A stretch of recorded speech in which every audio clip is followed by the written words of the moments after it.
3 तासात 3 वेगवेगळ्या ठिकाणी एकाच तरुणानं केली कुटुंबातील 6 जणांची हत्या. स्वतः विष पिऊन पोलिसांना गेला शरण. घटना पूर्ण पाहण्याआधी गुन्हेगारी दुनिया या यूट्यूब चॅनलला सबस्क्राईब करा. केरळच्या तिरुअनंतपूरमध्ये धक्कादायक घटना घडली आहे.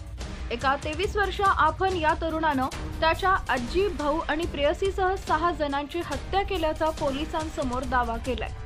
दरम्यान पोलिसांनी आतापर्यंत 5 जणांच्या मृत्यूची नोंद केली असून आईची स्थिती नाजूक असल्याचं म्हटलंय. टाइम्स ऑफ इंडियानं या संदर्भातील वृत्ताला दुजोरा दिलाय. या घटनेनं परिसरात खळबळ माजली आहे. सोमवारी सायंकाळी काही तासात 3 वेगवेगळ्या ठिकाणी या हत्याकांडाच्या घटना घडल्या. हत्या केल्यानंतर आरोपीनं स्वतःहून पोलिसांसमोर आत्मसमर्पण केलं.